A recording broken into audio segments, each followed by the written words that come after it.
मंत्र पाठ। ओम सहनाववतु सहनौ भुनक्तु सह वीर्यं करवावहै तेजस्विनावधीतमस्तु मा विद्विषावहै। ओम शांति शांति शांति।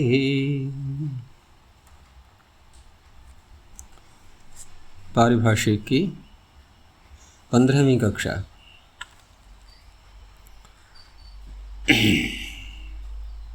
तो पीछे हमने इसमें जो परिभाषाएं अब तक देखी हैं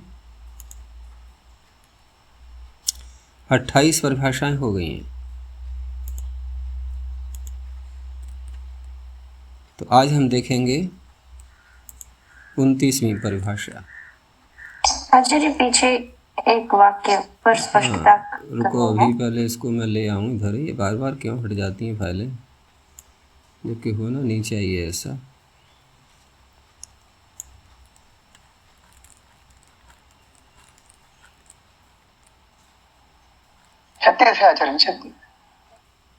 ये चलेगी आज, है ना।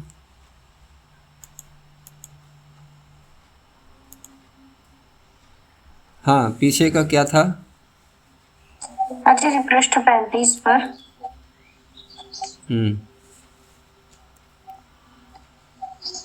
छठा वाक्य है, दूसरा पैराग्राफ। प्रत्यर्थ समासाश्च इति। दूसरे पैराग्राफ में छठा वाक्य नहीं बोलते हैं, दूसरे पैराग्राफ में छठी पंक्ति हो सकती है। 3 या बाकी है पंक्ति बोलो, वाक्य नहीं। जी, पंक्ति छठी पंक्ति है ना, 3। हाँ। और ये यहाँ पर हाँ कृतधित समासाश्च। हाँ, इति अर्थवत् समुदायनां समासग्रहणम। ये जो प्रश्न है ये पूर्व पक्षी का ही है ना आचार्य? हाँ, देखो इसमें जब सूत्र ये बन गया था कि अर्थवत धातुर प्रत्यय प्रातिपदिकम, अर्थवान शब्द सारे ले लिए उसने। जब अर्थवान शब्द सारे ले लिए तो उस अवस्था में जो समास होते हैं, और समास बनने के बाद वो अर्थवान ही तो हैं। वो अर्थवान का यानी कि समुदाय। जैसे समास हम करेंगे तो एक से अधिक पद होंगे, उसमें एक से अधिक पद होंगे, और अभी हमने उसको प्रातिपदिक बनाया नहीं है। अर्थात इस सूत्र में यदि समास न बोलें तो प्रातिपदिक अभी बना नहीं है पूरा, लेकिन 2 पद ही हम ले लें समास में तो दोनों पद अर्थवान हैं वो, ठीक है ना।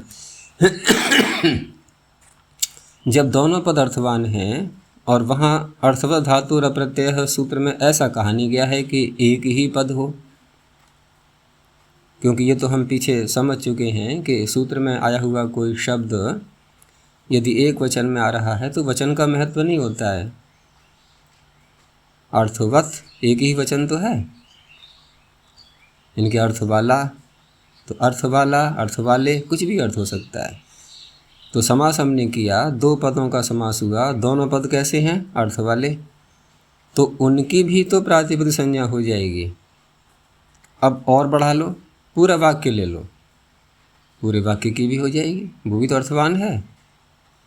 इनके अर्थवान शब्द, अर्थवत जो ये शब्द सूत्र में पीछे आया, ये बहुत व्यापक हो गया, बहुत व्यापक हो गया और सर्वत्र प्राप्त करा ही रहा है। और यदि पाणिनि को सर्वत्र करना इष्ट होता, प्रातिपदिक संज्ञा वाक्यों की भी करनी इष्ट होती, समुदायों की भी करनी इष्ट होती, तो इस सूत्र में समास ग्रहण की तो आवश्यकता नहीं थी।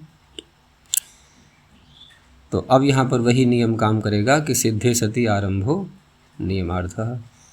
अब इसने नियम कर दिया कि यदि कहीं पर एक अर्थ वाला शब्द है तो कोई आपत्ति है ही नहीं, वहाँ तो वह सूत्र प्रातिपदिक संज्ञा करेगा ही। लेकिन एक से अधिक शब्दों में यदि प्राप्त हो रही है कहीं पर पिछले सूत्र से, अर्थात समुदाय, तो समुदाय में यदि कहीं पर प्राप्त हो रही है तो उस अवस्था में केवल समास रूपी अर्थवान समुदाय की ही होगी, ठीक है ना। तो इस नियम को तो स्वीकार कर ही लिया गया तो इसलिए यहाँ वाक्य कहा गया कृतध समासाश्च इति अर्थवत समुदायानाम समास ग्रहणम नियमार्थम। ठीक है ना, यहाँ तक ये वाक्य हो गया। इति वचनेन अपि, इस वचन के द्वारा भी प्रातिपदिक संज्ञा न व्यावर्तयितुं शक्यते, प्रातिपदिक संज्ञा को हम नहीं हटा पाएंगे, उसको नहीं रोक पाएंगे, क्योंकि यहाँ तो समास ही है ना। जैसे बहु पटु जस, यही दिखाया था ना पीछे। ये किसका प्रसंग चल रहा था? बहुपटवाहक। हाँ, इसमें बहु प्रत्यय है ये, ठीक है ना। तो बहु पटु जस, तो बहु पटु जस, तो ये तो अगर हम कृतध समासाश्च का नियम लगाते हैं और हम ये माने कि अर्थवान समुदायों की यदि कहीं पर होगी तो केवल समास की होगी, और बहुपटु जस में समास है नहीं, ठीक है ना। बहुपटु जस में समास है नहीं, लेकिन ये समुदाय भी तो नहीं है अर्थवान का, ये समुदाय भी तो नहीं है। बहु तो प्रत्यय है एक अलग से, इधर जस प्रत्यय है अतिरिक्त। जस प्रत्यय को छोड़ दो अभी, वो तो बाद में आया हुआ है, लेकिन बहु जो है ये प्रत्यय के रूप में आया हुआ है प्रारंभ में, और पटु एक शब्द है यहाँ पर। तो कोई ये कहे कि हम कृतध समासाश्च से एक नियम जो बना दिया गया है कि समास की ही होनी है, अर्थवान समुदाय को लेंगे तो औरों की नहीं होगी, तो यहाँ भी नहीं होगी, ऐसा यदि कोई कहता है तो उसमें कहा था कि इससे हम नहीं रोक पाएंगे, यहाँ इस नियम को यहाँ लागू नहीं कर पाएंगे, क्योंकि यहाँ पर जो शब्द है ये बहु, ये तो प्रत्यय है, ये सुबंत नहीं है। समुदाय किसका लेते हैं हम? सुबंतों का समुदाय, क्योंकि समुदाय में जब भी हम चाहे वाक्य के शब्द लें या समास के अंतर्गत वाले शब्द लें, सारे सुबंत ही तो होते हैं। यहाँ बहु सुबंत तो है नहीं, सब सुबंत तो है नहीं है, अर्थात ये समुदाय के रूप में नहीं है सुबंतों का समुदाय, तो यहाँ उससे व्यावर्तन नहीं हो पाएगा। न व्यावर्तयितुं शक्यते, कथम कह करके और उसको स्पष्ट किया कि तुल्य जातीय का नाम समासः, तुल्य जातीयकों का समास होता है। तुल्य जातीयक का तात्पर्य कि जो भी जितने भी शब्द आ रहे हैं उसमें वो सारे सुबंत होने चाहिए। कथम जातीय का नाम समासः सुबंता नाम, लेकिन यहाँ प्रकृते बहुपटवः इत्यत्र तो बहुच इति असुबंतः अस्ति और पटुश्च सुबंतः, तो यहाँ उससे व्यावर्तन नहीं हो पाएगा। वो सुबंतों में तो करेगा व्यावर्तन, कहीं वाक्य में प्रत्येक शब्द सुबंत आ रहा है और वहाँ व्यावर्तन कर देगा, क्या कह करके कि नहीं अगर समुदायों में करना होगा आपको तो केवल समास में ही होगा, ये तात्पर्य है। तो उससे नहीं रुक पाएगी तो अर्थवत धातु से प्रातिपदिक संज्ञा होगी, ये तात्पर्य है।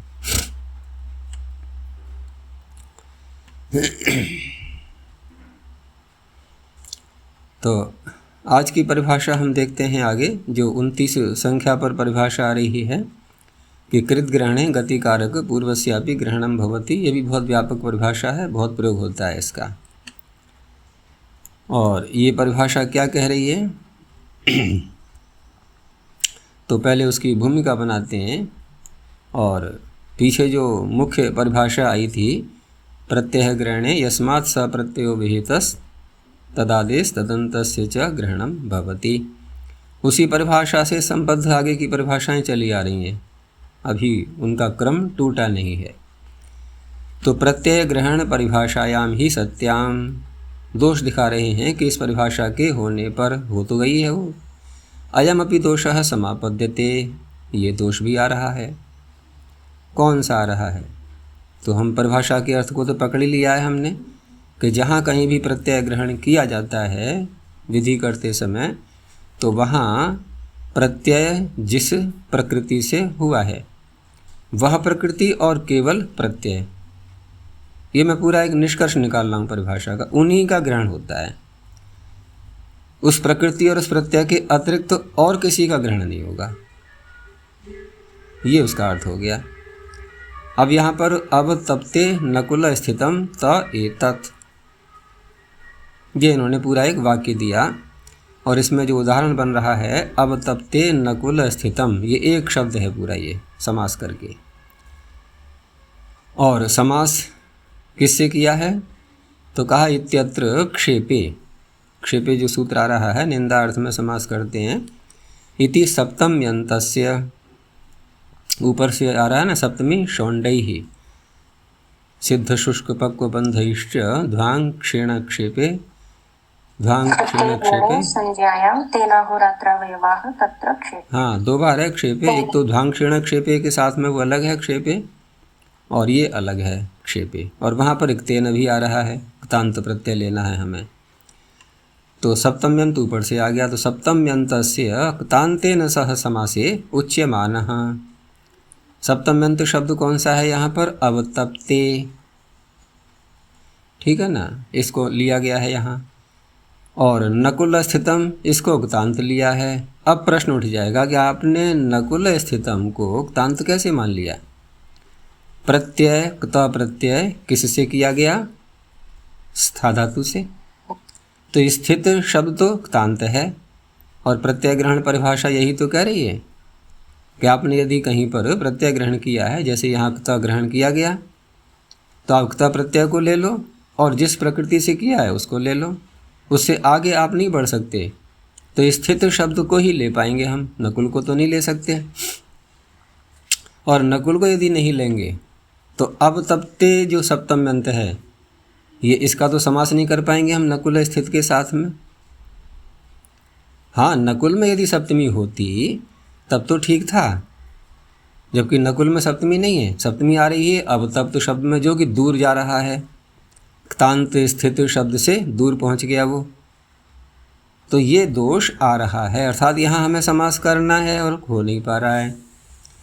तो देखो आगे, इति सप्तम यंतस्य क्तांतेन सह समासे उच्यमानः तदादि नियमेन, यानी कि आदि हम कहाँ तक ले लेंगे? तो आदि कहाँ तक आएगा? स्थित शब्दस्यैव क्तांतत्वात्, स्थिति ही क्तांत है। और खोला कि स्थित शब्दे नैव सह अवतप्त शब्दस्य समासो भवितुम अर्हति। ये बीच में नकुल जो आ गया है ये गड़बड़ कर रहा है, नकुल को हटा दें तो अवतप्ते का समास हो जाएगा स्थित के साथ में। न तो नकुल स्थितेन, नकुल स्थित शब्द के साथ में अवतप्ते का समास नहीं हो पाएगा। इति, ये दोष आया। अतो ज्ञापक सिद्धाम परिभाषाम आह, तो अगली परिभाषा ये ज्ञापक से इन्होंने सिद्ध की हुई है। तो कृत ग्रहणे गतिकारक पूर्वस्यापि ग्रहणम भवति। इस परिभाषा को जब भी लगाएंगे हम तो हमें ये सदा ध्यान रखना है कि जहाँ भी लगा रहे हैं हम वहाँ पर कृत ये विशेषण भी साथ में होना चाहिए। यानी कौन से प्रत्यय लिए जाएंगे? प्रत्यय तो बहुत सारे हैं, लेकिन कृत संज्ञक प्रत्ययों को ही लेना है। और कृत संज्ञक प्रत्ययों का ग्रहण यदि किसी सूत्र में किया गया है, कृत प्रत्यय का नाम ले करके यदि कुछ कहीं भी किया गया है, तो कृत का अर्थ क्या हुआ? कृदंत। प्रत्यय ग्रहण में तदंत विधि होती ही है, कृदंत हो जाएगा। लेकिन अब इनका कहना यह है कि गति कारक पूर्वस्यापि, गति और कारक दो चीज़ें हैं इसमें, कि उस कृदंत से पूर्व यदि गति है उसका भी ग्रहण हो जाएगा, उस कृदंत से पूर्व कारक है उसका भी कृदंत शब्द उसके द्वारा ही ग्रहण हो जाएगा। तो इस तरह से अब कृदंत शब्द एक शब्द को और ले सकता है अपने साथ पूर्व में, गति हो अथवा कारक हो। और अपी कहने से ये भी है कि मान लो नहीं आ रहा है पूर्व में और कोई, केवल कृदंत ही है, तो वहाँ भी काम हो जाएगा। तो दो प्रकार से अब ये हो जाएगा, जहाँ कृत शब्द ग्रहण किया जाएगा वहाँ कृदंत मात्र का भी ग्रहण हो सकता है और कृदंतांत। लेकिन कृदंतांत जब कहा जाएगा तो उसमें पूर्व में गति अथवा कारक, इसके अतिरिक्त तो और कुछ आएगा तो नहीं। इनके लिए इन्होंने अनुमति दे दी है। तो यत्र क्वापि इह व्याकरणे कृत प्रत्ययस्य ग्रहणं कृत्वा किमपि कार्यं विधीयते, यानी विधि सूत्रों में लगेगा ये, किमपि कार्यं विधीयते तत्र ही कामं गतिपूर्वकं कारकपूर्वकं वा कृदंतं स्यात्। वहाँ गतिपूर्वक अथवा कारकपूर्वक दोनों में से कुछ भी कृदंत यदि है तो पुनरपि कार्यं भवत्येव, फिर भी कार्य हो जाएगा। जबकि प्रत्यय ग्रहण परिभाषा इसको रोक रही थी। तो उस परिभाषा को इस क्षेत्र में से हटा दिया गया। तो प्रत्यय ग्रहण परिभाषायाः तदादि नियमः अत्र विषये न व्याप्रियते इत्यर्थः। प्रत्यय ग्रहण परिभाषा का जो तदादि नियम है या तदंत खर नहीं कहा जाएगा यहाँ पर, क्योंकि आदि में ही बढ़े हुए शब्दों के ग्रहण का विषय चल रहा है। तो तदादि नियम यहाँ पर व्यापृत नहीं होगा, यहाँ नहीं लगेगा। अब क्षेपे का अर्थ अब कुछ और प्रकार से किया जाएगा। तो इस तरह से जो क्षेपे सूत्र सप्तम्यंत जो शब्द को ले रहा था प्रारंभ में और आगे क्तांत को ले रहा है, तो क्तांत स्थित, अब उसके पूर्व गति या कारक है तो उसको भी ले लेंगे। तो तद अनेन सप्तम्यंतस्य अवतप्त शब्दस्य कारक संज्ञक नकुल सहितेन क्तांतेन। अब रही बात कि कारक कैसे है, ये निर्णय करना होगा हमें। कारक कैसे है ये समझना होगा। तो स्थित शब्द बना लिया हमने अलग पहले स्था धातु से, फिर नकुल के साथ में हम समास करेंगे। तो नकुल के साथ में समास करेंगे तो कौन सी विभक्ति लाएंगे, तो स्थित में अक्ता प्रत्यय लाए हम भाव में लाएंगे तो कर्ता में तृतीया हो जाएगी। नकुलेना, हाँ नकुलेना ही विग्रह होगा। इन्होंने टिप्पणी में क्या किया है, नकुलेना, हाँ ठीक है। तो नकुलेना स्थितम नकुल स्थितम, टिप्पणी में ऐसा ही लिखा हुआ है इन्होंने। तो तदनेन सप्तम्यन्तस्य अवतप्त शब्दस्य कारक संज्ञक नकुल सहितेन क्तान्तेन नकुल स्थित इत्यनेन सह समासः संपद्यते। तो कारक कौन सा बनाइए, नकुल,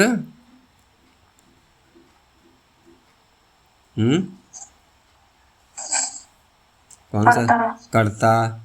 तो कर्ता कारक है ये, तो उस कर्ता कारक सहित क्तांत का ग्रहण हो जाएगा। गति कारक पूर्वस्यापि, ये केवल अभी कारक का उदाहरण दे रहे हैं, गति का भी नहीं दिया है। और समास उसी से कर लेंगे, कर्तृकरणे कृता बहुलम, कृतंत के साथ में कर्ता में तृतीया हो या कर्ण में तृतीया हो, यहाँ कर्ता में तृतीया है तो उससे समास कर लेते हैं। अब नकुल स्थित शब्द एक बन गया अब ये, लेकिन ये बना हुआ शब्द हुआ कैसा कि कारक पूर्वक क्तांत है। ये क्तांत है स्थित, कारक एक और आ गया पूर्व में उसके। तो पूरा मिला करके देखें हम तो क्ता प्रत्यय के पूर्व दो शब्द हैं। अब कारक नकुल भी है और स्था धातु भी है, दोनों हैं।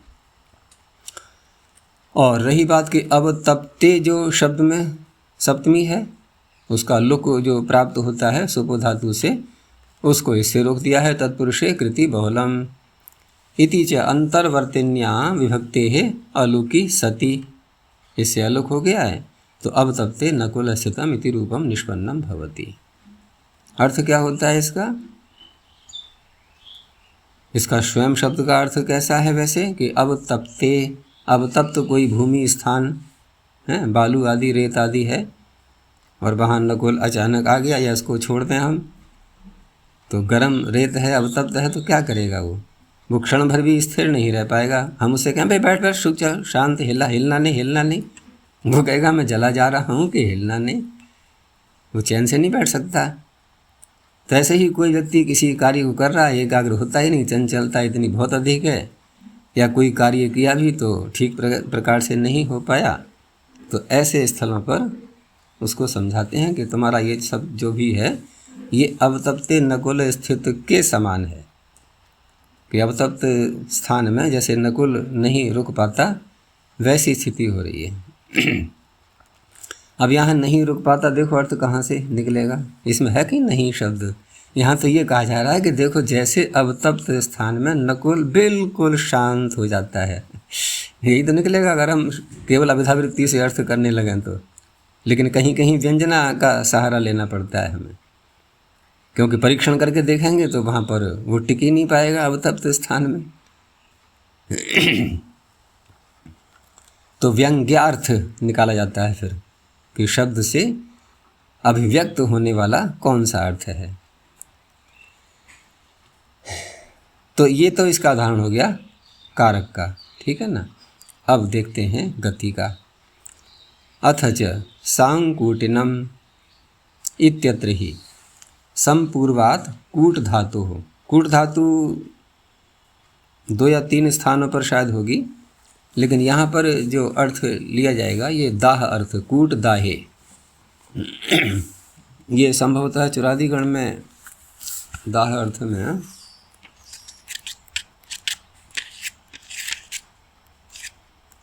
कूट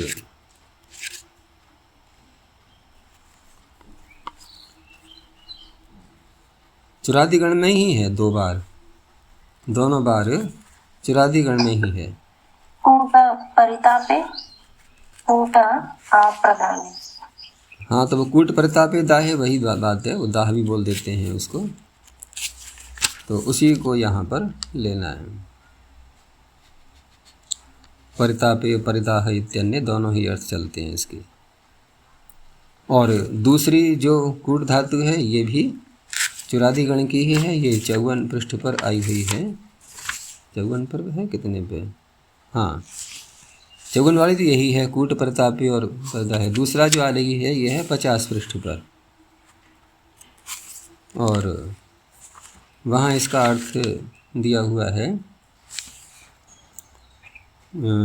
एक तो कूट है और कूट अप्रदाने, अप्रदाने अवसादन इत्येके, ये अर्थ यहाँ नहीं लेना, ये नहीं घटेगा इसमें।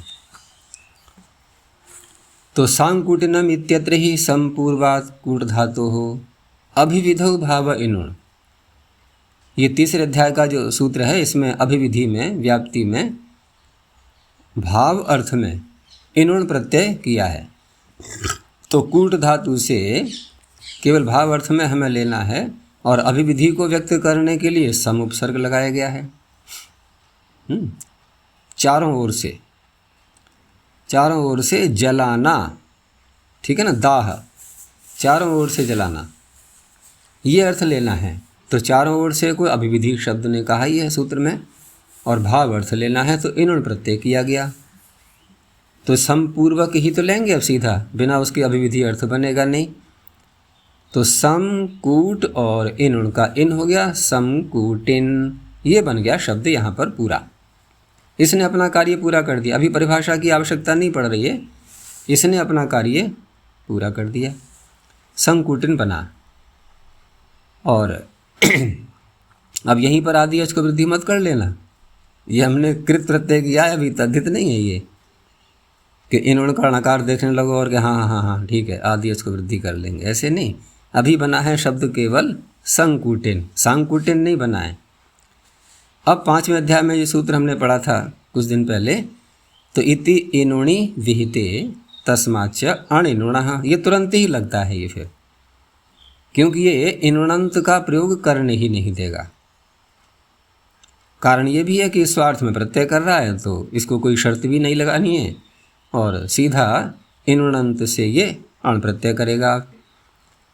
तो स्वार्थ के तद्धित संज्ञा के अणि, अब संकूटिन और अण, अब यहाँ लगेगा तद्धितेषु चामाते है। अब इसको लगाते समय ही बुद्धि को दौड़ाओ कि तद्धितेषु चामादे है सूत्र का अर्थ क्या करेंगे हम, कि तद्धित प्रत्ययों के परे रहते। अंगस्य का अधिकार चल ही रहा है, तो अंगस्य आदेः, अंगस्य अचाम आदेः, अचों में से जो आदि अच है अंग का, उस अंग के उस अच के स्थान में वृद्धि होगी। तो इति वृद्धौ कर्तव्यायाम, जब ये वृद्धि करने लगा तो प्रत्यय ग्रहण परिभाषाया, अब प्रत्यय ग्रहण परिभाषा उपस्थित हो रही है, और तदादि नियम उसको लगा रहे हैं हम। तो तदादि नियम जब लगाएंगे तो उस अवस्था में कूटिन इत्यस्यैव इनुणन्तत्वात् तस्यैव उकारस्य वृद्धि ही स्यात्। देखो तैतेश सामादि को क्या चाहिए था, अंग, अंग का अधिकार चल रहा है ना, तो अंग में जितने भी अच हैं उसका आदि अच। अब अंग किसे कहते हैं? तो अंग कहा जाएगा जिससे प्रत्यय का विधान किया है। तो एक तो हमने सूत्र लगाया अणिनुणः, इससे पीछे वाला कि इनुणंत से हमने अण प्रत्यय किया, ठीक है ना। और इनुणंत से जब अण करेंगे तो इनुणंत कितना शब्द है? तो प्रारंभ में तो हमने सम उपसर्ग साथ में बोला ही था कि समकूटिन ये है वैसे तो इनुणंत, और उससे हमने फिर अण प्रत्यय किया है। लेकिन समकूटिन में भी जो कूट धातु से हमने इनुण प्रत्यय किया है सम उपसर्ग पूर्वक, तो अंग कौन बना? अंग तो कूट ही माना जाएगा ना, सम अंग नहीं है। सम तो साथ में जुड़ा हुआ है कि ते प्राग धातु से पहले हमने उसको बोल दिया है, लेकिन अंग संज्ञा उसकी नहीं होगी। प्रत्यय विधि जिससे हुई है उसकी अंग संज्ञा होगी। तो अंग संज्ञा जब उसकी होगी तो अंग का आदि अच लेना है हमें, अंग का ही तो आदि अच लेंगे हम। तो सम को हम वृद्धि कैसे कर लेंगे? स में जो आ रहा है उसको तो वृद्धि नहीं कर सकते, अंग के आदि अच को वृद्धि होनी है।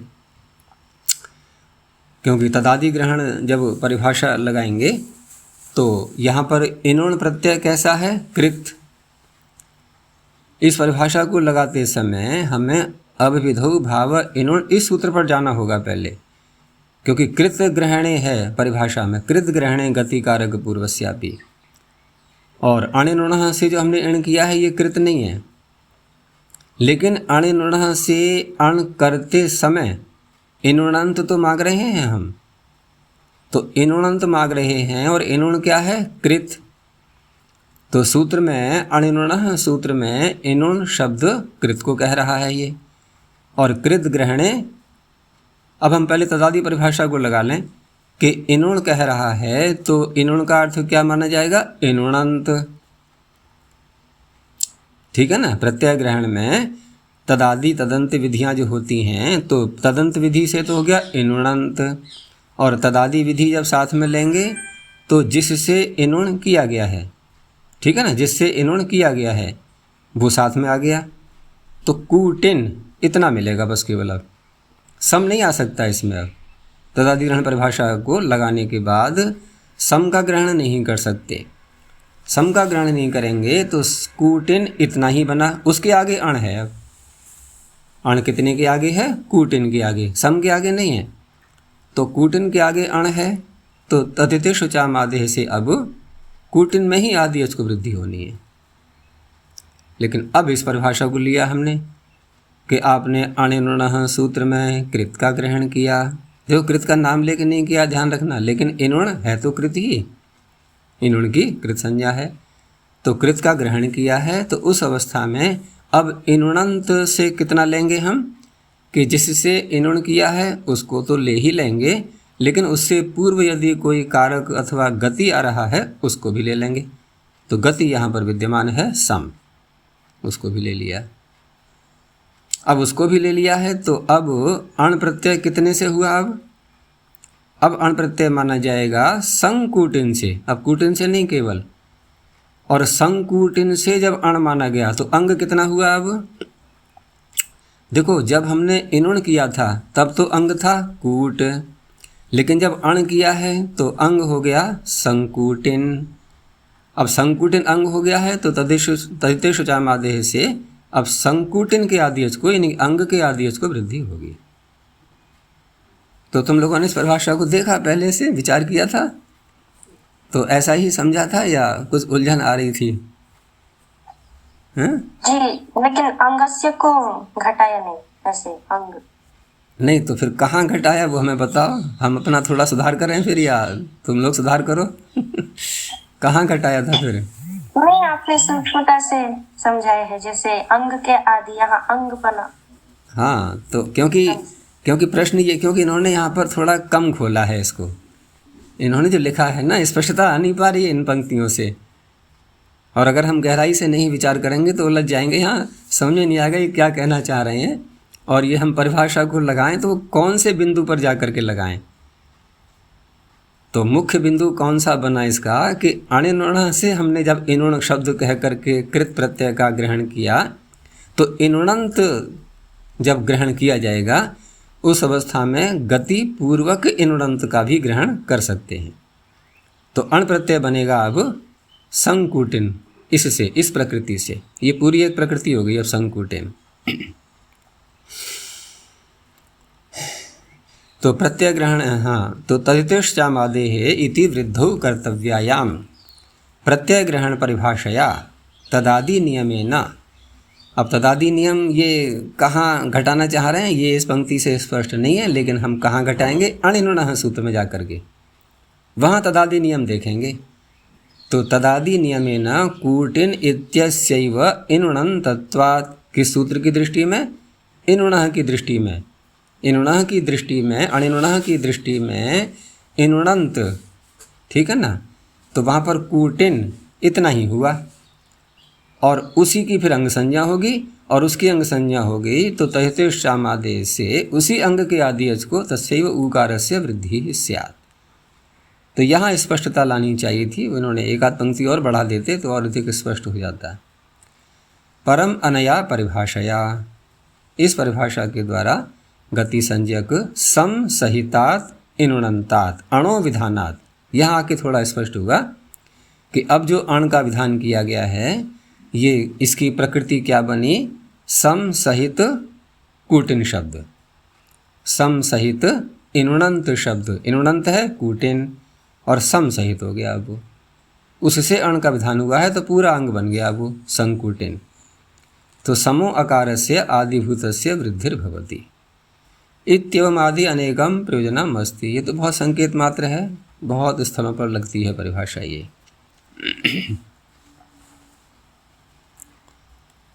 तो प्रारंभ में इन्होंने ये कहा था कि ज्ञापक सिद्ध परिभाषा है ये। अब ज्ञापक को दिखाना पड़ेगा कहाँ पर है।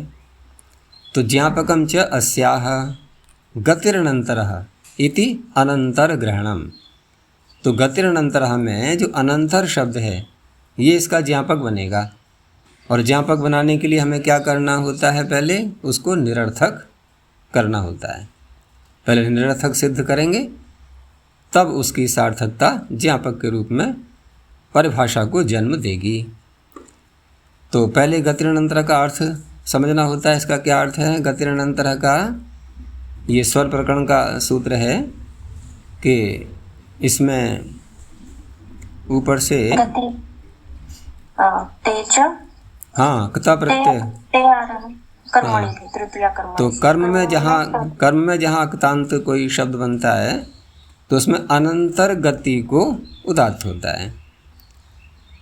जो उसके पूर्व में गति आ रही है, अनंतर का तात्पर्य व्यवधान रहित, व्यवधान रहित जो गति आ रही है उसी को तो लेगा ये, अर्थात दो गतियों को नहीं ले सकता ये।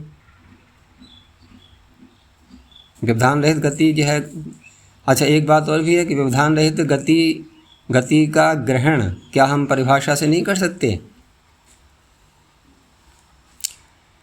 देखो गतिरनंतरः का कहना ये है, पहले अनंतरः को हटा दो, इसमें से अनंतरः को हटा देते हैं, ठीक है ना।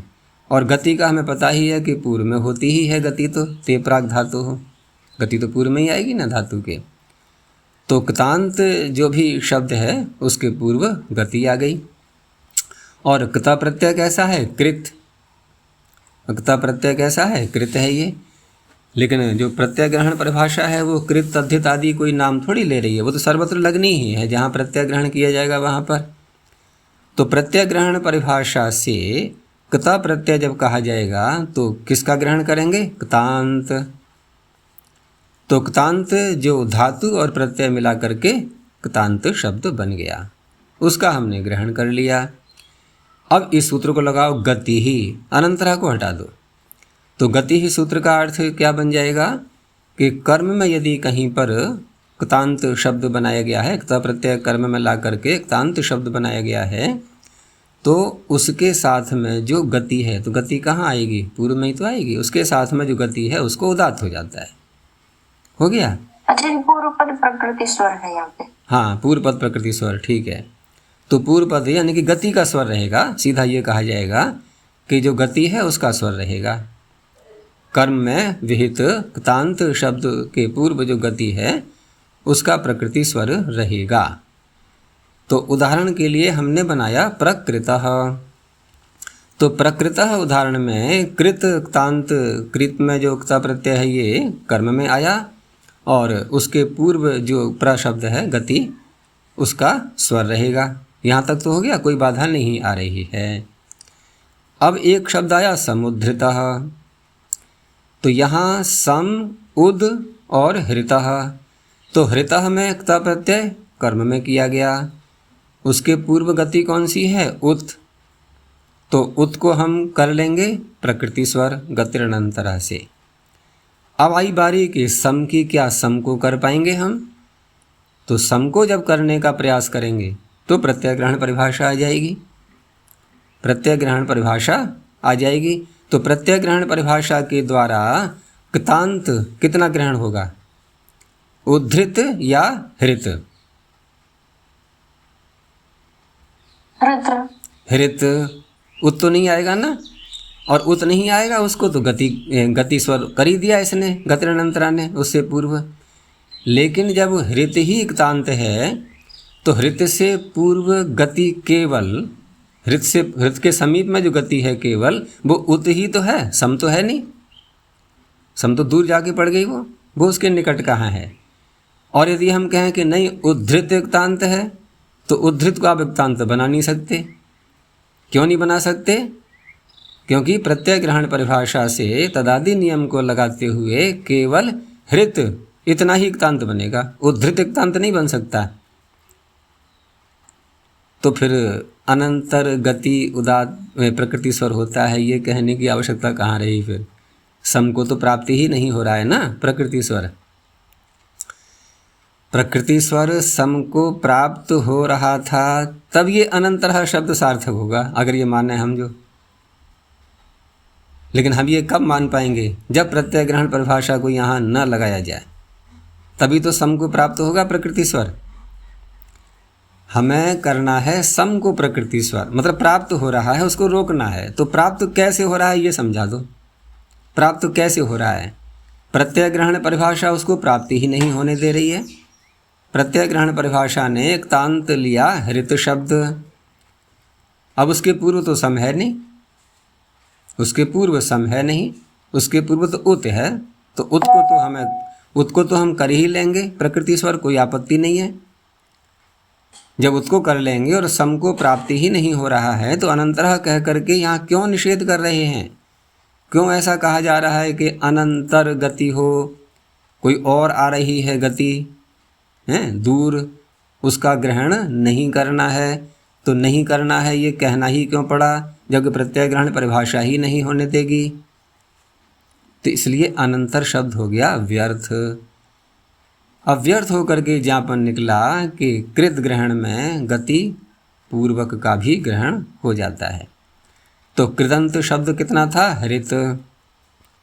और गति पूर्वक का भी ग्रहण हो जाएगा तो कृदंत कितना बन गया? उद्धृत। अब उद्धृत जब कृदंत बन गया तो उसके पूर्व जो गति है सम, उसका प्रकृति स्वर प्राप्त होने लगा तो अनंतरः कह करके रोका गया कि नहीं नहीं नहीं नहीं, आप सम का प्रकृति स्वर नहीं कर सकते क्योंकि ये अंतर गति है, ये अनंतर नहीं है। अनंतर गति है केवल उत, बस उसी का कर सकते हैं। इस तरह से ज्ञापन निकला है ये। अब पंक्तियाँ देखो तो कर्मवाचिनी कृत प्रत्यांते गतेः प्रकृति स्वर उच्यमानः प्रकृतः इत्यादौ एव यथा स्यात्। ठीक है ना? अर्थात अनंतर शब्द जो सूत्र में पड़ा है उसका प्रयोजन दिखा रहे हैं कि कर्मवाची कृत प्रत्यांत परे रहते हैं गतेः गति का प्रकृति स्वर जो कहा जा रहा है वो प्रकृतः आदि उदाहरणों में ही हो पाए। समुद्धृतः इत्यादौ मा भूत, यहाँ न होवे, यहाँ इष्ट नहीं है। परंतु यावता प्रत्यय ग्रहण परिभाषा का सहारा लेते हुए धृत इत्येव अत्र क्तान्तः अस्ति। अच्छा, इन्होंने ह्री धातु से न बना करके ध्री से बनाया है, कोई बात नहीं, दोनों में एक जैसा ही बनेगा। तो धृत इत्येव अत्र क्तान्तः अस्ति, धृति ही यहाँ पर क्तांत माना जाएगा। क्यों? प्रत्यय और प्रकृति दो का ही ग्रहण होता है प्रत्यय ग्रहण परिभाषा से। न तो उद्धृतः तत्र कः प्रसंगो यत् उद्धृते सगतिके परतः समः प्रकृति स्वरः स्यात्, कोई प्रसंग ही नहीं आ रहा है ऐसा कि उद्धृत इसको हम गति सहित क्तांत परे रहते और सम का प्रकृति स्वर करने लगें, ये प्राप्ति ही नहीं हो रहा है। और प्राप्त नहीं हो रहा है तो उसको रोकने का शब्द भी निरर्थक हो गया है। यस्य अपवारणार्थम अनंतरः इत्युच्यते, जिसको रोकने के लिए सूत्र में अनंतर शब्द बोला गया।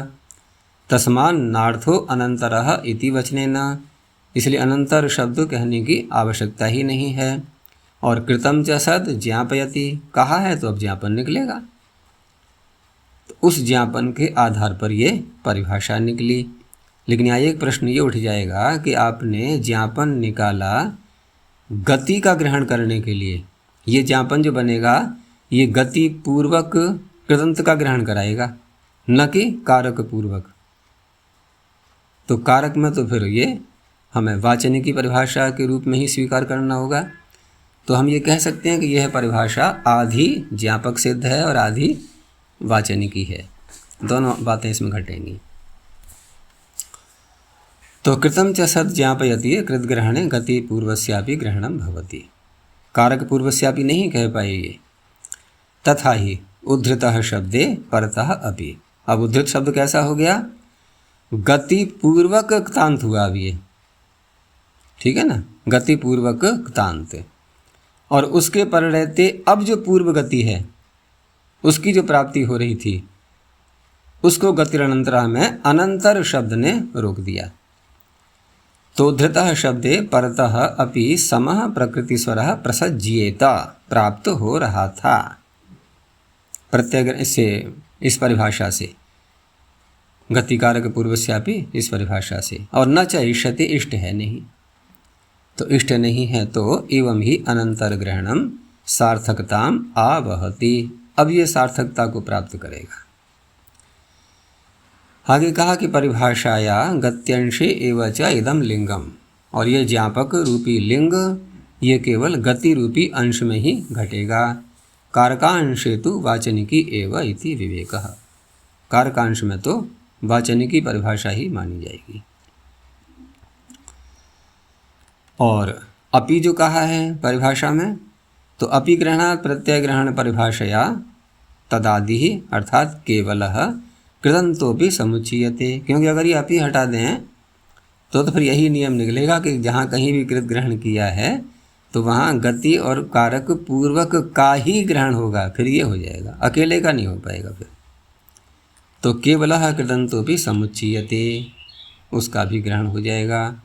तदपवादत्वात्, क्योंकि उसका ये अपवाद होने से, अपवाद क्या तात्पर्य? परिभाषा किसकी अपवाद है? ये प्रत्यय ग्रहण परिभाषा की। तो जब अपि लगा दिया तो प्रत्यय ग्रहण परिभाषा भी लगेगी, तो केवल कृदंत का ग्रहण होगा।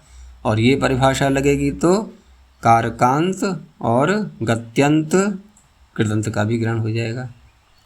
नहीं, कारक पूर्व गति पूर्व कृदंत का भी ग्रहण हो जाएगा। इस तरह से दोनों हो जाएंगे। एक और उदाहरण दे करके समझाया कारक का, एक तो पीछे आ चुका था कारक का, अब तप्ते नकुल स्थितम त एतत्। एक और दिया कि तेना, देखो वो जो था ना, अब तप्ते नकुल स्थितम च एतत्, ये तो था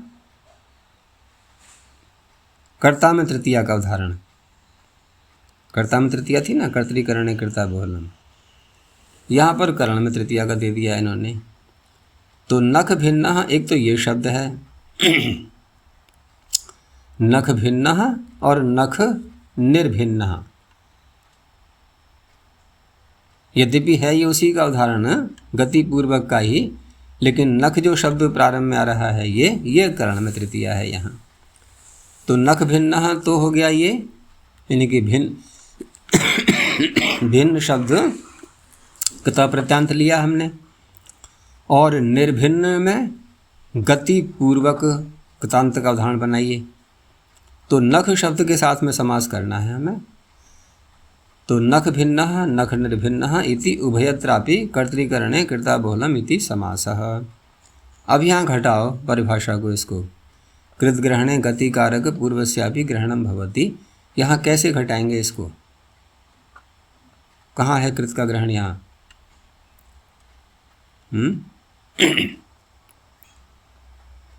इसी सूत्र में है ना, कृता बहुलम कृता।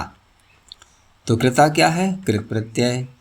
तो कृत ग्रहणे गति कारक पूर्वस्यापि, तो कृदंत के साथ में समास होता है, ठीक है ना, कृदंत के साथ में। तो कृदंत के साथ में जब समास करेंगे तो गति पूर्वक कृदंत भी ले लेंगे। तो कृदंत के अकेले के साथ में समास करेंगे तो नख भिन्नः बन गया है, नखैर भिन्नः नख भिन्नः। और दूसरा हम जब गति पूर्वक कृदंत लेंगे तो निर्भिन्न शब्द का भी ग्रहण हो गया। तो नखैर निर्भिन्नः, तो दोनों स्थलों पर ये समास कर देगा। नख शब्द का भिन्न शब्द के साथ में भी करेगा और निर्भिन्न शब्द के साथ में भी करेगा। क्यों? क्योंकि कर्तृकरणे कृता बहुल में जो कृत शब्द है ये इसके आधार पर कृत ग्रहणे। अंत में कहा कि इदम च अत्र अवधेयम। यहाँ एक बात और ध्यान रखनी होती है कि परिभाषा में कहा है कृत ग्रहणे, तो कृत शब्द भी एक भूमिका निभा रहा है। तो यत्र तु क्वचित कृत अकृत सामान्य ग्रहणम भवति, और जहाँ पर कृत या अकृत कोई विशेषण नहीं लगाया गया है और सामान्य रूप से प्रत्यय का ग्रहण किया गया है, नाम लेकर के नहीं कहा गया है, यत्र तु क्वचित कृत अकृत सामान्य ग्रहणम भवति तत्र ही ऐसा परिभाषा न प्रवर्तते। वहाँ ये परिभाषा प्रवृत्त नहीं होती है। हमने अब तक उदाहरण देखे थे, तो वहाँ पर कृत प्रत्यय का नाम लेकर के, कृत प्रत्यय का नाम तात्पर्य कृत प्रत्यय का उच्चारण करके या कृत शब्द बोल करके। जैसे अणिनुणः में, अणिनुणः में क्या कृत ग्रहण किया है? कृत शब्द नहीं, प्रत्यय ग्रहण किया है ना, इनुण। लेकिन इनुण है तो कृत, है तो कृत। और कर्तृकरणे कृता बहुलम में क्या प्रत्यय ग्रहण किया है? वहाँ कृत शब्द बोल दिया गया। बात तो एक ही है, कृत शब्द से हम कृत प्रत्यय लें अथवा प्रत्यय ही कृत संज्ञक हो, प्रत्यय ही सीधा बोल दिया हमने उच्चारण करके, जैसे अणिनुणः में। लेकिन कहीं यदि कृत का नाम भी नहीं लिया, कृत शब्द भी नहीं बोला और कृत संज्ञक प्रत्यय उसका भी उच्चारण नहीं किया है, एक सामान्य रूप से कोई विधान किया गया, उस अवस्था में ये परिभाषा प्रवृत्त नहीं होगी। नहीं तो कृत ग्रहण शब्द ही निरर्थक हो जाएगा परिभाषा में, फिर कृत शब्द कहना ही निरर्थक हो जाएगा। फिर तो सीधा हो जाएगा प्रत्यय ग्रहण करना, और प्रत्यय ग्रहण करेंगे और वो परिभाषा भी प्रत्यय ग्रहण परिभाषा प्रत्यय को ही ले रही है सामान्य रूप से, तो फिर तो पूरा ही विरोध हो गया। फिर अपवाद क्या रहा? ये तो बाधा डाल दी सूत्र में। कार्य परिभाषा एक परिभाषा दूसरे की बिल्कुल ही रुकावट करेगी, ये पूरा पूरा वो कुछ कह रही है, ये कुछ कह रही है, इसलिए कृत ग्रहण किया गया इसमें। तो ये जो बात है कि कृत अकृत सामान्य ग्रहण यदि कहीं किया गया है तो वहाँ ये परिभाषा नहीं लगेगी, इस बात को महाभाष्यकार ने अनुपसर्जनात् सूत्र की व्याख्या में स्पष्ट किया है।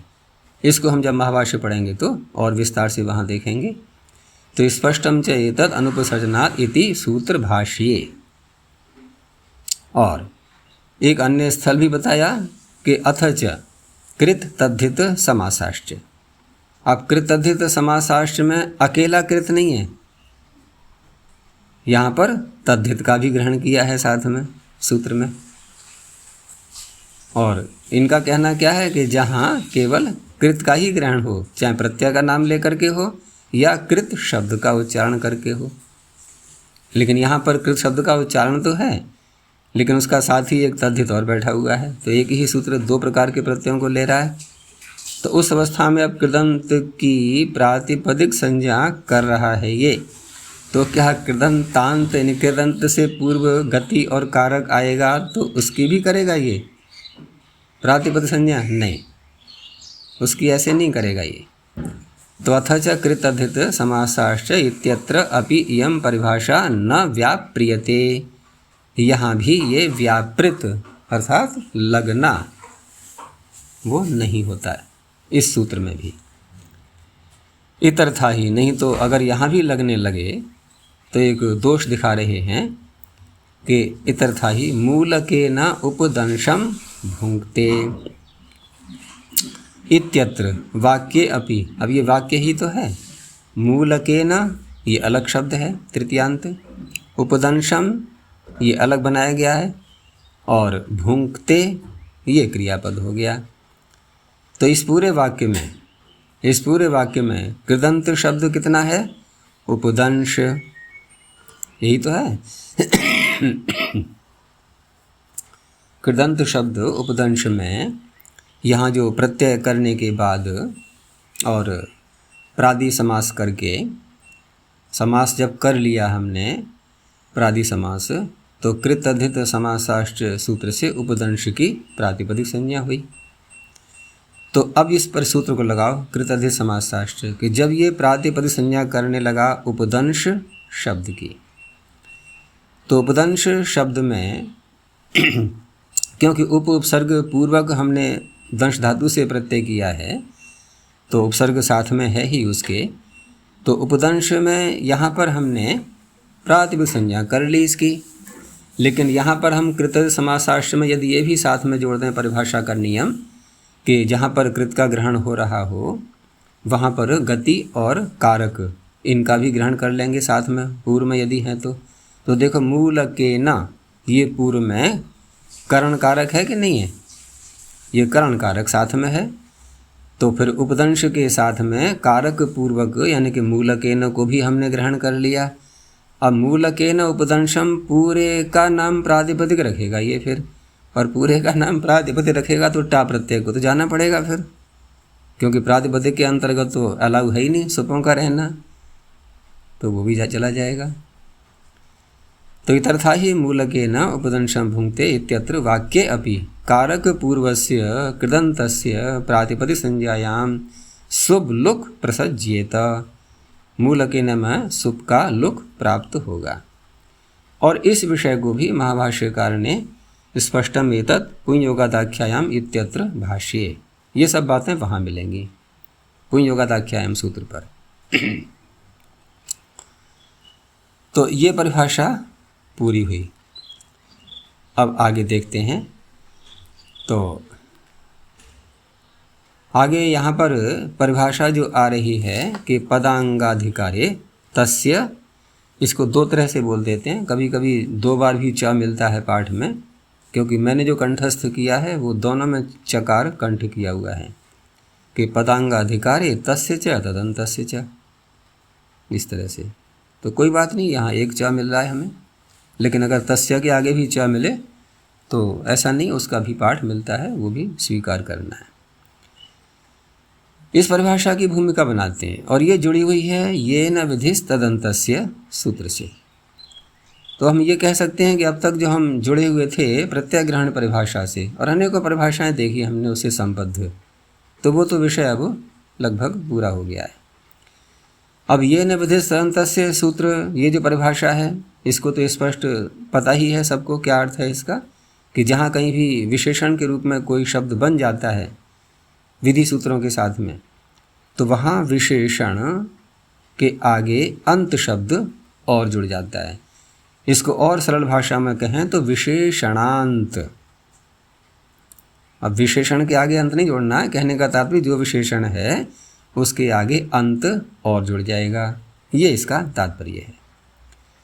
तो ये न विधि तदंतस्य इति परिभाषा सूत्रेण सामान्येन सर्वत्र तदंत विधि ही उक्तः। सर्वत्र का तात्पर्य जहाँ जहाँ विशेषण बन रहा है वहाँ सर्वत्र ही तदंत विधि कही गई है, लेकिन कहीं कहीं पर यानी सर्वत्र यदि करने लगे तो कुछ स्थल ऐसे आएंगे जहाँ पर अनिष्ट होने लगेगा, वहाँ रोकना पड़ेगा हमें। तो इसका अपवाद रूप में ये परिभाषा उत्पन्न हुई है। तो तस्यास्तु परिभाषायाः विशेष विषये अपवाद भूताम वाचनिकीम परिभाषाम आह। सर्वत्र नहीं, अभी तो विशेष कुछ विषय हैं जहाँ पर तदंत विधि यदि करेंगे तो अनिष्ट होने लगेगा। तो उसके अपवाद के रूप में ये वाचनिकी परिभाषा है, ज्ञापक सिद्ध नहीं है। वाचनिकी का तात्पर्य वही है कि ये बस कहा ही जा रहा है कि ऐसा करना है हमें, किसी सूत्र से कोई संकेत नहीं मिला है इस परिभाषा का। तो परिभाषा है पदांगाधिकारे तस्य च तदन्तस्य च। अब पदांगाधिकार में जो पद शब्द आ रहा है, तो पद शब्द से क्या लेंगे? यहाँ पर प्रश्न ये उठेगा कि पद शब्द से फिर कनेक्शन हटा,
आ रही है आवाज? ध्वनि आ रही है? जी बिल्कुल। नमस्कार।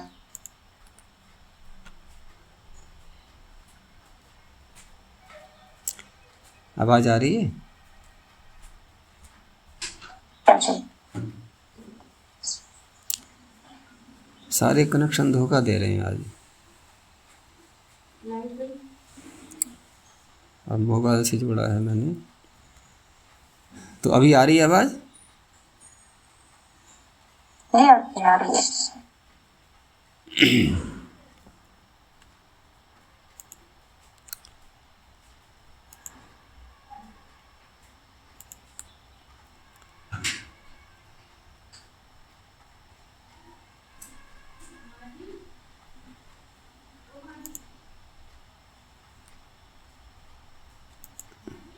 हाँ, तो यहाँ पर हम देख रहे थे,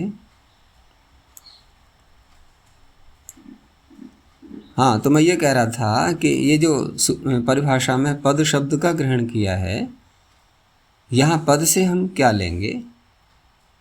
ये प्रश्न उठता है। तो पहले उसी को खोल रहे हैं कि विशेषण विशेष्य भाव व्यवस्थार्थम ईदृश वार्तिकानां प्रवृत्ति इति ये न विधि इति सूत्रे कैयटः। पहले तो इस परिभाषा के विषय में थोड़ा बताते हैं कि जैसे यहाँ हमने परिभाषा प्रकरण में अर्थात पारिभाषिक ग्रंथ में इसको पढ़ा है, लेकिन कैयट इसको वार्तिक के रूप में भी लेते हैं। और वार्तिक के रूप में लेते हैं तो उनका कहना यह है कि इस प्रकार के जो वार्तिक हैं, ये विशेषण विशेष भाव की व्यवस्था करने के लिए ऐसे वार्तिकों की प्रवृत्ति होती है कि विशेषण विशेष भाव कहाँ कहाँ करना चाहिए, कहाँ नहीं करना चाहिए। तो जहाँ नहीं करना है हमें पूर्ण रूप से, तो वहाँ पर इसको कहा गया कि ईदृश वार्तिकानां प्रवृत्ति ही इति ये न विधेस्तंत्रसेति सूत्रे कैयटः। कैयट ने ऐसा कहा है। अब रही बात कि इसमें जो पद शब्द आ रहा है, तो पद तो एक पारिभाषिक शब्द है यहाँ पर, और पद पारिभाषिक शब्द है, तो पद से हम क्या ग्रहण करेंगे? फिर सुप्तिंगंतम पदम, और सुप्तिंगंतम पदम जब ग्रहण करेंगे तो पद का अधिकार कहाँ है? 8वें अध्याय में जाकर के पदस्य, तो सारा अनिष्ट हो जाएगा। तो ये स्पष्ट करना बहुत आवश्यक था। तो इसलिए उसको आगे कहा है कि पदैक देश न्याय यहाँ घटाना है हमें। इस परिभाषा का अर्थ करते समय पदैक देश न्याय, पदैक देश न्याय किसे कहते हैं? भाई किसी का नाम है देवदत्त, तो एक देश दत्त शब्द का ग्रहण कर दिया या देव शब्द का ग्रहण कर दिया। किसी का नाम है भीमसेन, तो केवल भीम कह करके बोल दिया या केवल सेन कह करके बोल दिया, व्यवहार चलता है ऐसे ही। तो ऐसे ही परिभाषा में भी या वार्तिक माने कैयट की दृष्टि से तो इस वार्तिक में भी पद शब्द एक देश का ग्रहण किया गया है यहाँ। तो पूरा शब्द क्या है? उत्तर पद। अब उत्तर पद का अधिकार देखो कहाँ पर है। अब पूरी स्थिति बदल गई। अब तो कहाँ तो हम जा रहे थे 8वें अध्याय में, अब आगे 6ठे अध्याय के 3रे पाद में। बस वहाँ के लिए है ये परिभाषा। दूसरा शब्द क्या है परिभाषा में? अंग। तो ये अंगस्य का अधिकार हो गया। तो 2 अधिकार लिए इसने, उत्तर पदाधिकार 6ठे अध्याय का 3रा पाद और अंगाधिकार तो है ही 5 पादों में। तो पदैक देश न्यायेन परिभाषास्थेन पद शब्देन उत्तर पदम निर्दिश्यते। तो पदैक देश न्याय से यहाँ पर पद शब्द से उत्तर पद का ग्रहण किया गया है। आगे उत्तर पदाधिकारे उत्तर पदाक्षिप्तम पूर्व पदम विशेष्यम। अब जब उत्तर पद का अधिकार करेंगे तो उस अवस्था में उत्तर पद जब कहा जाता है तो उत्तर पद कहने से क्या तात्पर्य निकलता है? क्योंकि उत्तर पद सापेक्ष है। सापेक्ष क्यों है? क्योंकि इसमें उत्तर शब्द आ रहा है और उत्तर शब्द सापेक्ष होता है पूर्व के। ठीक है ना। यहाँ उत्तर दिशा से तात्पर्य नहीं है यहाँ, क्योंकि उत्तर का सापेक्ष तो फिर कहेंगे दक्षिण बनेगा। लेकिन यहाँ पर भाषा में जब कोई शब्द लिखे जाते हैं तो वहाँ दाएं बाएं ऐसे कह लो या पूर्व उत्तर ऐसे कह लें। यहाँ पूर्व शब्द है, पूर्व का उल्टा है उत्तर। तो सापेक्ष होने के कारण से उत्तर पद दूसरे किस शब्द की अपेक्षा रख रहा है? पूर्व पद की। कैमरा बंद है तुम लोगों का? नहीं तो आचार्य खुला है। अच्छा, तो कुछ कनेक्शन ढीला चल रहा होगा। अब दिखाई दिया। तो उत्तर पदाधिकारे उत्तर पदाक्षिप्तम पूर्व पदम। उत्तर पद से आक्षिप्त, उत्तर पद सापेक्ष है ना, इसलिए इसने खींच लिया किसको? पूर्व पद को। अब ये जो पूर्व पद आया ये किसने लिया? उत्तर पद ने। तो उत्तर पद विशेषण बन गया। उत्तर पद यानी कि पूर्व पद कैसा होना चाहिए? जिसके अंत में उत्तर पद आ रहा है। तो उत्तर पद क्या बन गया? विशेषण। पूर्व पद क्या बन गया? विशेष्य। समझ में आ गया? उत्तर पदाक्षिप्तम पूर्व पदम विशेष्यम। अगर ये उत्तर पूर्व पद विशेष्य है तो उत्तर पद क्या बन गया? विशेषण। और विशेषण बनने के कारण से विशेषण में कौन सा शब्द जुड़ जाता है? अंत शब्द। तो तदंत विधि हो जाएगी ना इसमें, यानी उत्तर पदांत। अब इस तरह से अर्थ होने लगेगा फिर। तो उत्तर पदाक्षिप्तम पूर्व पदम विशेष्यम गृह्यमाणम तद विशेषणम। पूर्व पद हो गया विशेष्य और गृह्यमाण जो उत्तर पद का ग्रहण हो रहा है ये बन गया विशेषण। उसमें तदंत विधि होने लगेगी। ऐसे ही अंगाधिकार में, तो अंगाधिकार में भी क्या स्थिति है कि अंगस्य ये षष्ठी का ग्रहण हुआ और अंगस्य जो षष्ठी का ग्रहण हो रहा है ये क्या बनेगा? अंगाधिकार में ये जो अंगस्य है, तो अंगस्य हम जब किसी अनुवृत्ति के रूप में किसी अन्य सूत्र में उपस्थित करते हैं, जैसे उदाहरण के लिए सार्वधातु का अर्धधातु का योग, तो वहाँ पर एकह परिभाषा को लाते हैं और एकह परिभाषा के लाते ही अंगस्य ये क्या बन जाता है? अंग शब्द विशेष्य और एकह क्या बन जाता है? विशेषण। तो वहाँ अर्थ करते हैं फिर इगन्तस्य अंगस्य। तो ऐसे ही यहाँ कैसे अर्थ होगा फिर? उत्तर पदान्ते परतः। यहाँ भी अंत जोड़ेंगे हम, जैसे वहाँ पर जोड़ा हमने। तो अंगम इति अंगाधिकारे ही अंगम इति विशेष्यम और गृह्यमाणम च तद विशेषणम। तो यहाँ जो गृह्यमाण है जो भी शब्द जैसे एक बोला हमने सार्वधातुक अर्धातुक योग में, तो ये बन गया विशेषण। और विशेषण में तदंत विधि का नियम हमने सीख ही लिया है, ये निर्देश तदंतस्य सूत्र से। तो ये पूरी बात समझ में आ गई।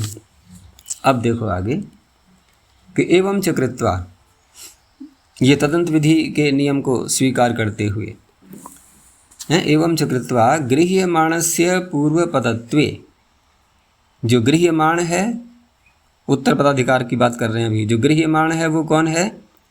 क्योंकि जो कार्य होगा वहाँ पर उत्तर पदाधिकार में कार्य किसको किया गया है? उत्तर पदाधिकार में कार्य किसको किया गया है? किसे किया है? पूर्व पद को।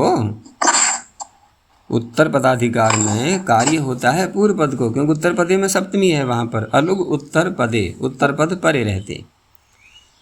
तो गृह्यमाणस्य पूर्व पदत्वे तदन्तस्य पूर्व पदत्वे च तत्कार्यं भवति। अब वहाँ पर उत्तर पदांत के परे रहते पूर्व पद में कार्य होगा, यानी उत्तर पद जो भी आ रहा है वो किसी और के अंत में है यदि, तो वहाँ दो शब्द गृहीत हो जाएंगे। अब विशेषण में क्या होता है तदंत विधि करके, जैसे हमने कहा इगन्तस्य अंगस्य, कट गई है बात। कहाँ से बोलूँ दोबारा?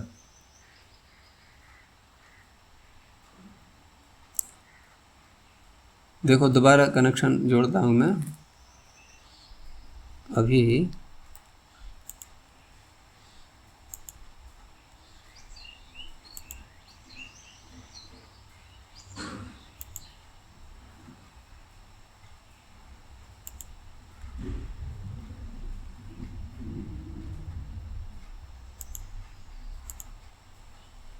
अब देखो आ रही है बात। तो कहाँ तक हुआ था?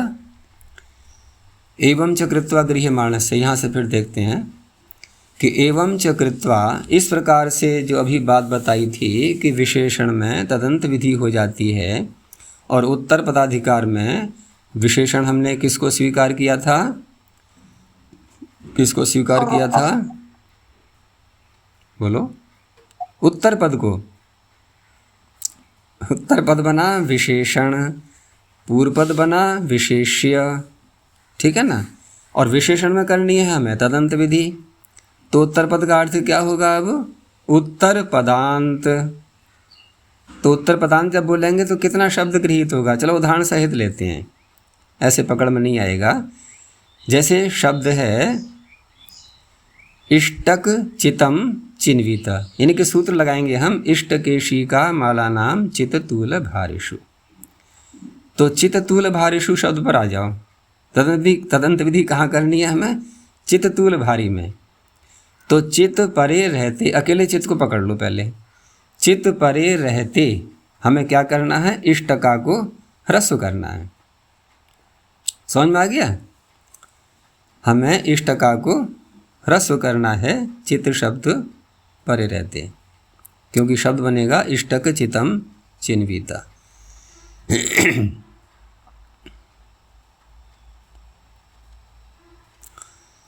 अब यहाँ जो परिभाषा हमने लगाई कि विशेषण में तदंत विधि हो जाती है, अब इसे घटाओ कि एवं च कृत्वा गृह्यमाणस्य पूर्वपदत्वे तदन्तस्य पूर्वपदत्वे च तत्कार्यं भवति। तदन्तस्य पूर्वपदत्वे, वह अंत में है जिसके, ऐसे पूर्व पद में कार्य होने लगेगा। पीछे इन्होंने क्या बताया था? पीछे इन्होंने जो बताया था कि कौन विशेषण बन रहा है और कौन विशेष्य। तो ये जो पंक्ति थी ना, यहाँ से उत्तर पदाधिकारे उत्तर पदाक्षिप्तम, उत्तर पद के द्वारा लाया हुआ, क्योंकि उत्तर पद सापेक्ष था ना, तो सापेक्ष होने से इसने किसी और का भी आक्षेप किया। फिर आक्षिप्तम है ना, उत्तर पदाक्षिप्तम, तो किसका आक्षेप किया? किसको लाया? ये पूर्व पद शब्द को। तो उत्तर पदाधिकारे उत्तर पदाक्षिप्तम पूर्व पदम विशेष्यम, पूर्व पद बना यहाँ पर विशेष्य।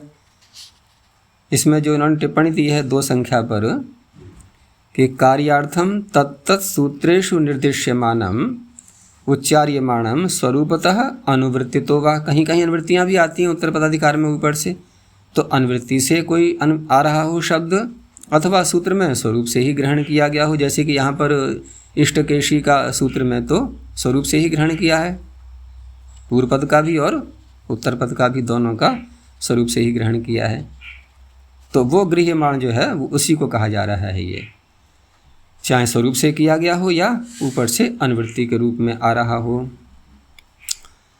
तो उत्तर पदाधिकारे उत्तर पदाक्षिप्तम पूर्व पदम विशेष्यम, और गृह्यमाणम, और जो गृहीत हो रहा है वो बनेगा तद विशेषणम, उसका विशेषण, और विशेषण में होती है तदंत विधि। ऐसे ही अंगाधिकार में भी ये बात घटाएंगे आगे चल के, तो अभी तो इसी में घटा रहे हैं। आचार्य तदंत विधि यहाँ पूर्व पद में हुई ना?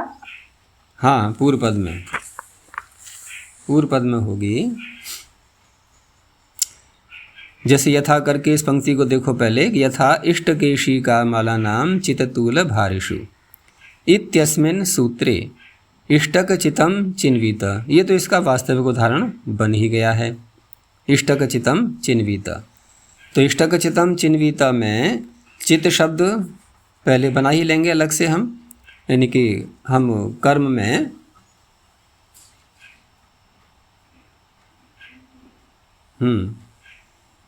कर्म में करेंगे, कर्म में करें या भाव में करें, कर्म में करेंगे। और इष्ट का जो है ये है करण। यहाँ पर जो चयन प्रक्रिया हुई है, वो चयन प्रक्रिया जिसने भी की है वो किस से की है? इष्टकाओं से। तो इष्ट का क्या हो गया? ये करण। और करण होने के कारण से जो करण में तृतीया है, इसके आधार पर कर्तृकरणे कृता बहुलम से यहाँ पर समास किया जाएगा। इष्ट का नाम, टिप्पणी में दिया भी इन्होंने, इष्ट का नाम चितः, इष्टक चितः। यहाँ पर इष्ट का नाम चितः नहीं बनेगा, ये थोड़ा अशुद्ध भी हो गया है, यहाँ इसको शुद्ध कर लेना। क्योंकि हम जब कर्तृकरणे कृता बहुलम से जब समास करेंगे तो उस अवस्था में करण में तृतीया तो हो गई इष्टका। इष्टका को माना गया नहीं, अगर हम इष्टका नाम में षष्ठी से, देखो यहाँ जो उन्होंने षष्ठी से विग्रह किया ना, ये अशुद्ध हो रहा है। ये षष्ठी से विग्रह नहीं होगा, अपितु होगा इष्टका भी ही चितम। और ऐसा ही माना है इन्होंने, न्यासकार ने भी माना है, पदमंजरीकार ने भी माना है, ऐसा ही दोनों टीकाकारों ने एक ही जैसा स्वीकार किया है। तो इसको यहाँ शुद्ध कर लो कि इष्टका भी ही चितम। अब इष्टका भी ही चितम जब ऐसा विग्रह करेंगे तो चितम शब्द में जो उक्ता प्रत्यय आया है ये फिर भाव में हम कर सकते हैं इसको, ठीक है ना, इसको भाव में ले सकते हैं। और इष्टका भी हो गया करण में तृतीया, और कर्तृकरणे कृता बहुलम से समास कर लेंगे अब करण में तृतीया होने के कारण से। तो ये बना पूरा शब्द इष्टका चित। अब इष्टका चित में यहाँ पर ये सूत्र कह रहा है कि चित आदि शब्दों के उत्तर पद के परे रहते जो पूर्व पद हैं इष्टका आदि, इनको ह्रस्व होता है। तो इष्टक चितम चिन्वित इत्यस्मिन् उदाहरणे, इस उदाहरण में तस्यैव, तस्य कस्य इष्टका इत्येतस्य ह्रस्वो जातः, इसको ह्रस्व हो गया और इष्टक चितम बन गया। अथ च, अब एक दूसरा शब्द लिया इन्होंने कि पक्वेष्टक चितम चिन्वित।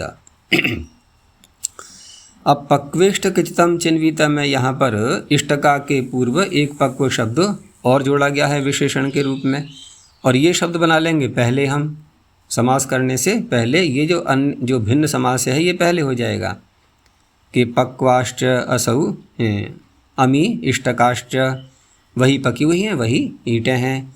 तो पक्वेष्टका शब्द बन जाएगा पहले, और फिर उसके बाद में चित शब्द के साथ में समास करेंगे पक्वेष्टका भी ही चितम, ऐसे करके। तो पक्वेष्टका इत्येतस्य तदंतस्यापि, अब तदंत का भी ग्रहण हो गया यहाँ पर। तो इस तरह से यहाँ दोनों का ग्रहण हो गया। तो परिभाषा जो कह रही थी कि उत्तर पदाधिकार में तस्य का भी ग्रहण हो जाता है, यानी कि जिसका नाम लिया जा रहा है उसका भी ग्रहण होता है और तदंत का भी ग्रहण होता है। जबकि ये न विधेयस्तंतस्य के आधार पर देखेंगे तो इष्टक चितम चिन्वित में ये सूत्र ह्रस्व नहीं कर सकता, पक्वेष्टक चितम में कर सकता है, यही तो कहा था उसने। तो इस परिभाषा के द्वारा क्या किया गया है, ये न विधेयस्तदंतस्य को रोक दिया गया है या कि थोड़ा और व्यापक बनाया गया उसको? और व्यापक बनाया गया, क्योंकि वो तो केवल अंत विधि अंत शब्द को जोड़ करके नियम बता रहा था परिभाषा के रूप में। इसने कहा कि नहीं, तस्यापि ग्रहणम भवति, तदंत तो प्राप्त हो ही रहा था, लेकिन तस्य कह करके उसका भी ग्रहण हो गया। तो बड़ी सरलता से हमने फिर इसमें ह्रस्व कर लिया इष्टका शब्द को भी, अकेले जो इष्टका आ रहा है।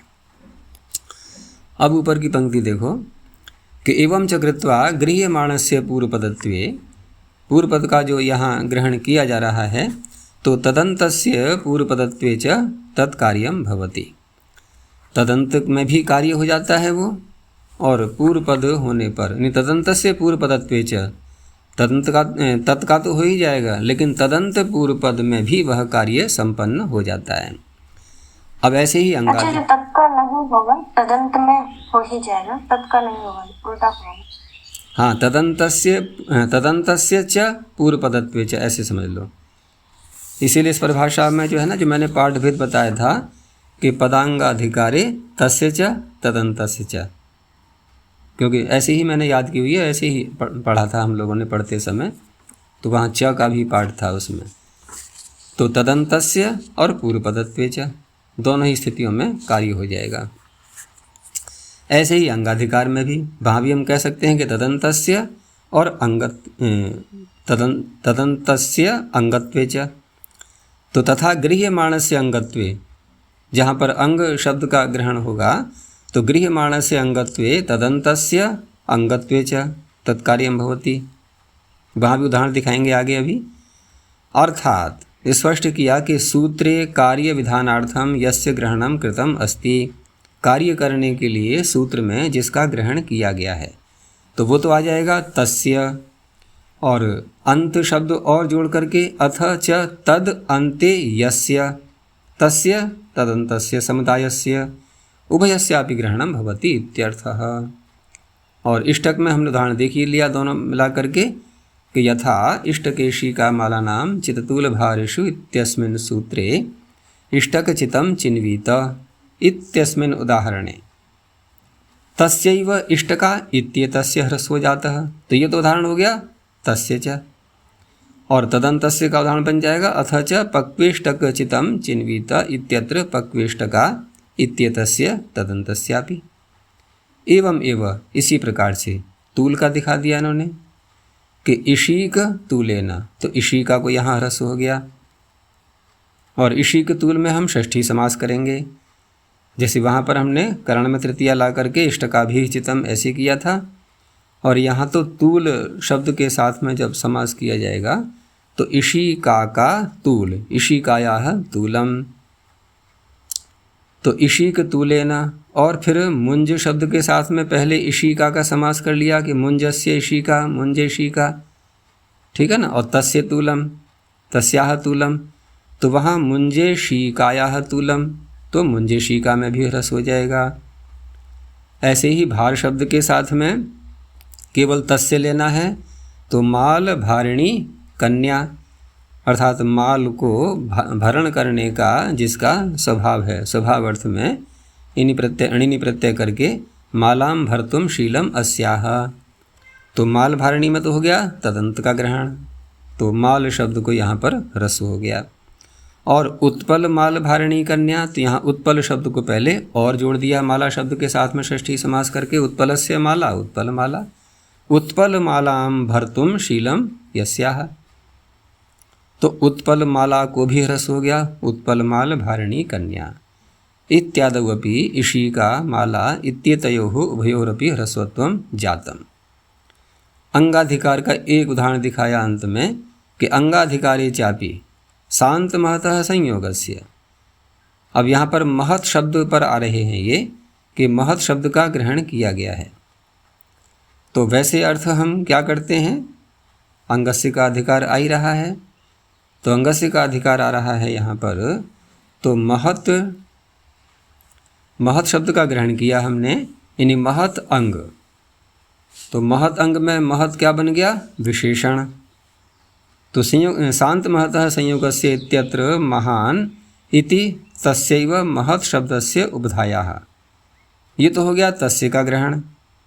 और परम महान इत्यत्र च तदन्तस्य, अब यहाँ परम के आगे भी महत् शब्द आ रहा है, तो इत्यत्र च तदन्तस्य उभधाया दीर्घो भवति इत्यमादीनि ही अनेकानि उदाहरणानि भाष्ये प्रदर्शितानि। महाभाष्य में और भी अनेक उदाहरण दिए गए हैं इस प्रकार के कि जहाँ तस्य का भी ग्रहण होता है और तदंत का भी ग्रहण हो जाता है।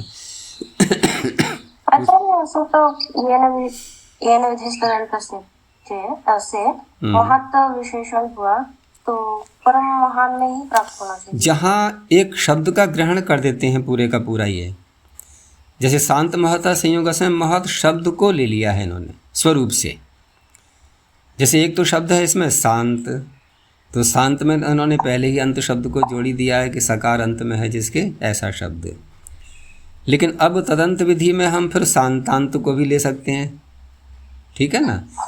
लेकिन महत में तो जब स्वरूप से ही महत शब्द का उच्चारण कर दिया है तो उस अवस्था में फिर महद जो अंग, अंग कौन, महत, यानी कि ऐसा नहीं कहा जाता है कि अंग का विशेषण हमने महत को बनाया, बना भी लेंगे हम विशेषण, तो क्या अर्थ करेंगे फिर, क्या अर्थ करेंगे। महत तो स्वयं शब्द से आ ही रहा है ना। देखो विशेषण जब बनाते हैं किसी का तो अन्यों से भेद करते हैं उसका, बहुत सारे जो प्राप्त हो रहे होते हैं उनमें से किसी एक को छांटते हैं, उनमें से किसी एक को छांटते हैं।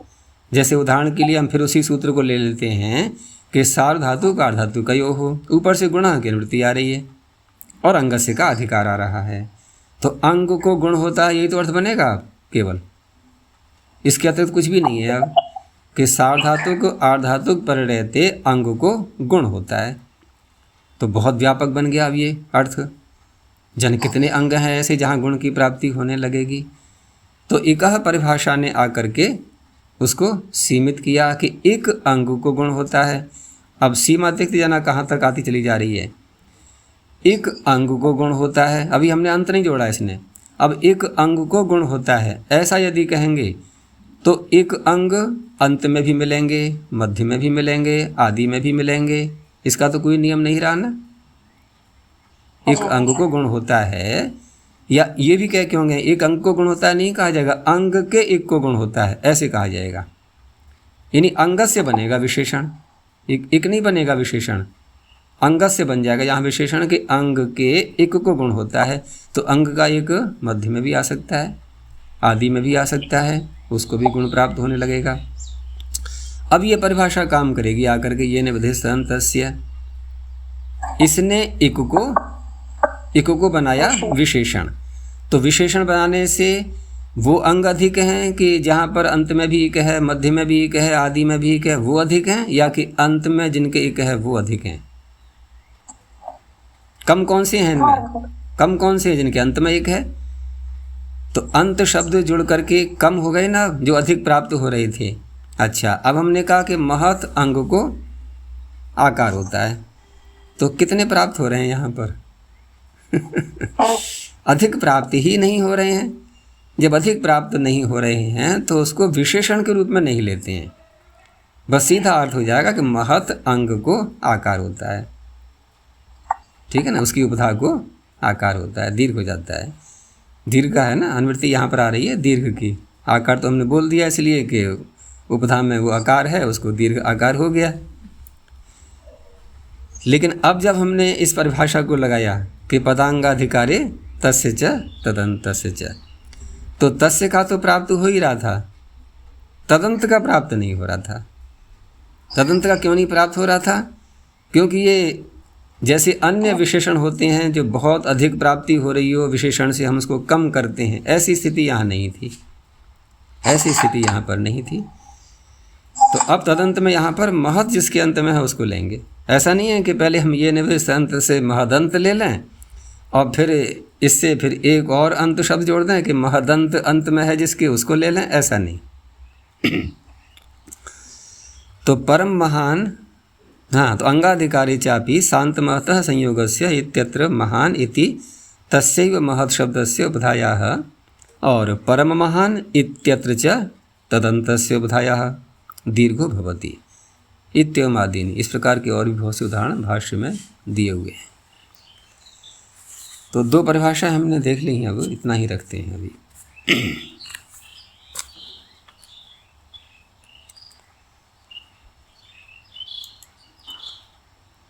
प्रणव ध्वनि।